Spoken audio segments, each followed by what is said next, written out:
સરકાર ડિજિટલ ઇન્ડિયાની મોટી વાતો તો કરે છે, પરંતુ આધાર કાર્ડ અપડેટ અને તેને રેશન કાર્ડ સાથે લિંક કરાવવા જેવી સામાન્ય સુવિધાઓ માટે લોકોને જનસેવા કેન્દ્ર અને આધાર કાર્ડ કેન્દ્રોની બહાર વહેલી સવારથી લાંબી લાઈનો લગાવવી પડે છે।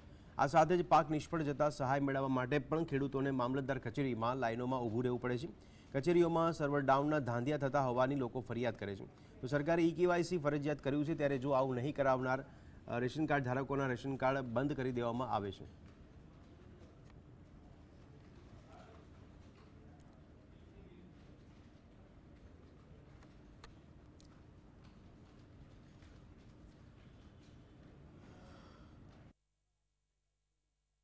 માણસો ગામડેથી 5 વાગે જાગી અને અહીંયા આવીને બેસે ત્યારે વારો માન આવે અથવા વારો ન આવે તો પાછા પણ જાય છે।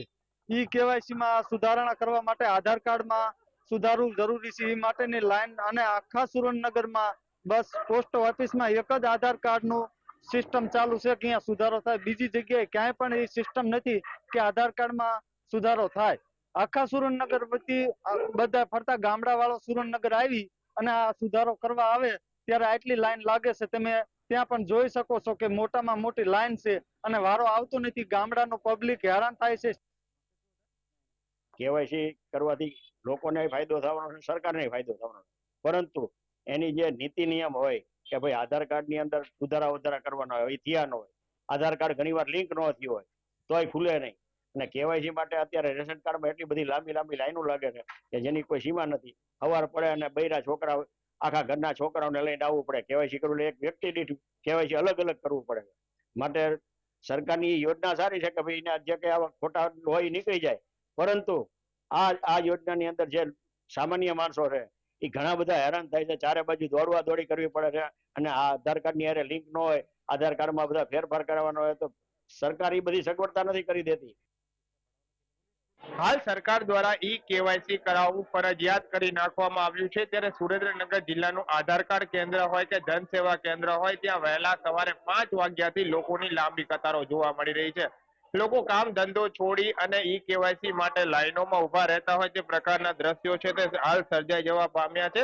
સુરેન્દ્રનગર કલેક્ટર કચેરીમાં આવેલું જનસેવા કેન્દ્ર છે, ત્યાં લોકોની ભીડ છે ઈ-કેવાયસી માટે નજરે પડી રહી છે। સર્વરના ધાંધિયાઓ પણ આવી રહ્યા છે। ખાસ કરીને એક અરજદાર જ્યારે ઈ-કેવાયસી કરે ત્યારે તેમને 10 મિનિટ સુધી લાઈનોમાં ઉભું રહેવું પડે છે। નાના બાળકોથી લઈ અને મોટા વૃદ્ધો પણ આ લાઈનોમાં ઉભા રહ્યા હોય તે પ્રકારના દ્રશ્યો છે તે હાલ સર્જાઈ જવા પામ્યા છે।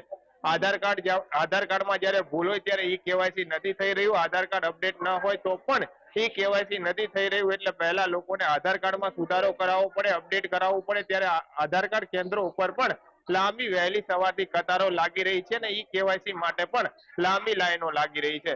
પહેલા લોકો જે પાક નુકસાન થયું હતું તેની સહાયમાં લાઈનોમાં ઉભા રહ્યા, પછી ડીએપી ખાતર માટે લાઈનોમાં ઉભા રહ્યા અને હવે ઈ-કેવાયસી કરાવવા માટે પોતાના કામ ધંધાઓ છોડી અને લાઈનોમાં ઉભા રહ્યા હોય તે પ્રકારના દ્રશ્યો છે તે હાલ સુરેન્દ્રનગર જિલ્લામાં સર્જાઈ જવા પામ્યા છે। ઈ-કેવાયસી જે લોકોએ નહીં કરાવવામાં આવ્યું હોય તેમને રેશન કાર્ડની તમામ જે મળતી સુવિધાઓ અને લાભ છે તે બંધ કરી દેવામાં આવશે, તે પ્રકારનો નિર્ણય પણ સરકાર દ્વારા કરવામાં આવ્યો છે। એટલે ઈ-કેવાયસી કરવું હાલ ફરજિયાત બની ગયું છે। ત્યારે લોકોની કતારો છે તે જનસેવા કેન્દ્ર હોય અને આધાર કાર્ડ કેન્દ્ર હોય ત્યાં વહેલી સવારે 5 વાગ્યાથી નજરે પડી રહી છે। Fazal Chauhan, GSTV news, Surendranagar.